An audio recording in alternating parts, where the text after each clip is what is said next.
Hello friends, welcome back to my YouTube channel. तो कैसे हैं आप सब? आई होप कि आप सब अच्छे होंगे। जैसा कि आप सब जानते हैं कि सीटेट का पेपर हमारा 7 और 8 फरवरी को होने वाला है। तो चलिए हम लोग कुछ हिंदी का गद्यांश देख लेते हैं। यहाँ पर हिंदी में कैसा गद्यांश आने वाला है। आप लोगों को गद्यांश के बारे में जानकारी होगा। हिंदी में गद्यांश और एक पद्यांश दोनों आते हैं। तो हम उसका क्वेश्चन कैसे सॉल्व करेंगे, बहुत ही ईजी होता है ये। और आई होप कि आप सब अच्छे से प्रैक्टिस कर लिए होंगे, एग्ज़ाम के लिए प्रिपरेशन कर लिए होंगे। तो चलिए आज हम एक गद्यांश यहाँ पे सॉल्व कर लेते हैं फटाफट से। ओके, तो चलिए देखते हैं। यहाँ पे दिया हुआ है गद्यांश, यहाँ पे दे रखा है। प्रकृति का छायावादी कविता से गहरा संबंध था। प्रकृति से छायावादी कविता से गहरा संबंध था। इन कविताओं का मूल स्वर प्रेम। यहाँ पे आप अपना जो है कि निशान लगाते हुए चलिएगा, क्योंकि इसी गद्यांश में से ही क्वेश्चन पूछता है। तो हम लोग बहुत ईजिली यहाँ पे क्वेश्चन का आंसर दे सकते हैं।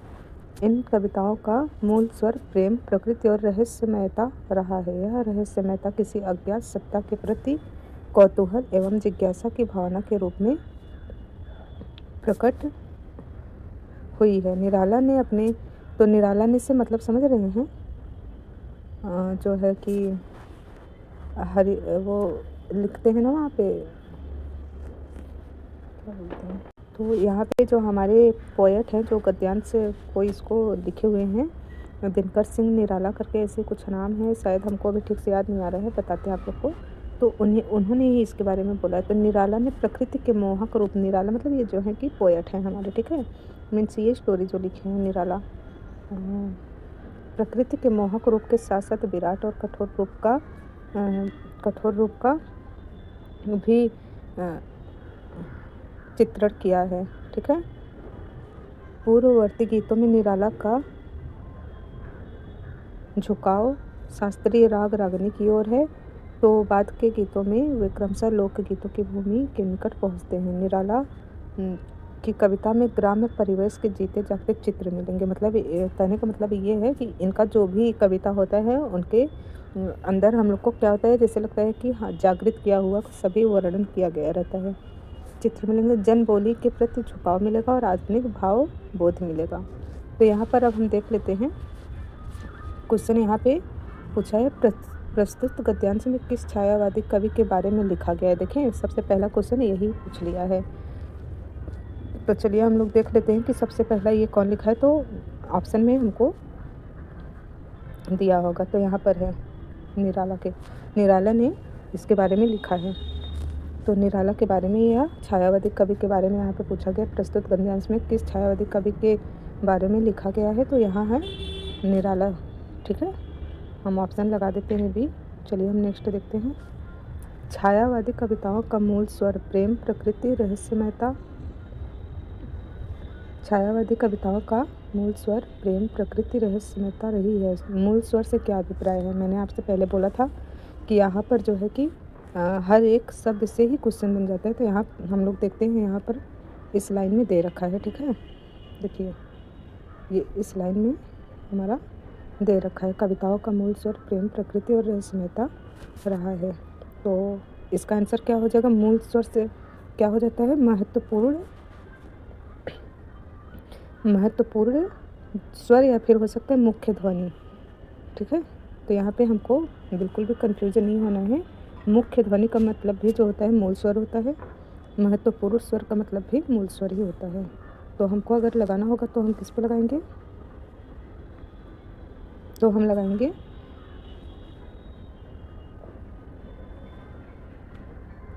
मुख्य ध्वनि पर लगाएंगे आंसर, ठीक है। चलिए आगे बढ़ते हैं। निराला के आरंभिक गीतों में मुख्यतः किस प्रकार का वर्णन मिलता है। तो यहाँ पर हमने यहाँ पे पढ़ा था, यहाँ पे हमने पढ़ा रखा था कि किस प्रकार का वर्णन मिलता है।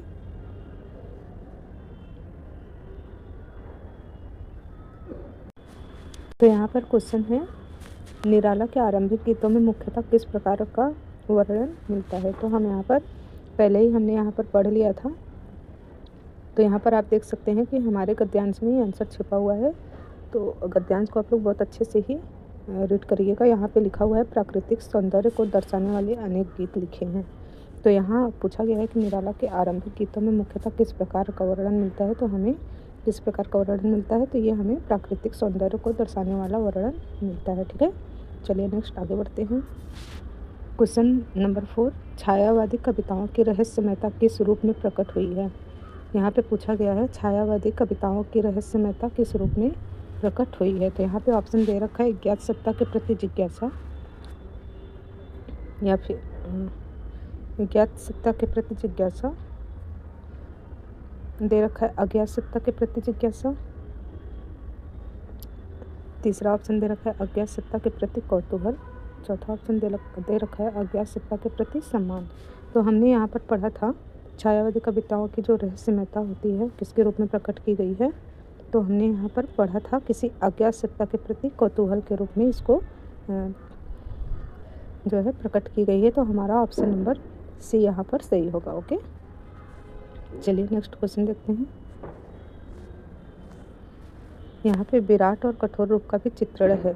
ओके, विराट और कठोर रूप का भी चित्रण है। प्रकृति के इस रूप से क्या अभिप्राय है, मतलब जो निराला जी ने कहा है यहाँ पे विराट और कठोर रूप का यहाँ पर जिक्र कर रखा है, तो इसका क्या अभिप्राय है पूछा है।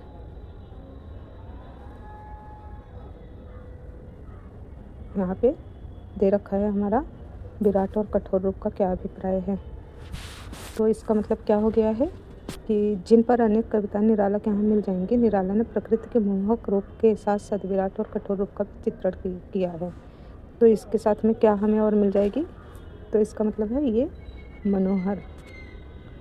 ये हमारा 4 ऑप्शन यहाँ पे दे रखा है, बिंदुसकारी, मनोहर, जीवनदायक, कोमल। तो हमारा ये ऑप्शन नंबर सी हो जाएगा, मनोहर रूप में भी इसको दर्शाया है। ओके, हमारा ऑप्शन नंबर बी यहाँ पे सही हो जाएगा। तो चलिए आगे बढ़ते हैं। अब यहाँ पे हमारा जो है कि क्वेश्चन नंबर 6 हो गया, मेघ का पर्यायवाची शब्द कौन सा है। तो आप लोग को पता है पर्यायवाची और विलोम शब्द, पर्यायवाची, ये सब हमारे क्वेश्चन में बहुत ही अच्छे तरीके से पूछते हैं, तो आप लोग इस सबकी तैयारी करके जाइएगा। तो यहाँ पे देखिए क्वेश्चन पूछा है मेघ का पर्यायवाची शब्द क्या होता है। मेघ मीन्स क्या होता है, आप लोग जानते हैं कि बादल होता है। तो यहाँ पर जो है कि बादल ना दे करके ऑप्शन नंबर यहाँ पे दे रखा है नाभिद, बारिद, कंचन, भुवन। तो यहाँ पे हमारा क्या हो जाएगा, मेघ का पर्यायवाची क्या हो जाएगा, आप लोग बताइए। तो ये आप लोगों के लिए है, इसका आंसर आप लोग कमेंट बॉक्स में ज़रूर दीजिएगा। Thank you, bye bye.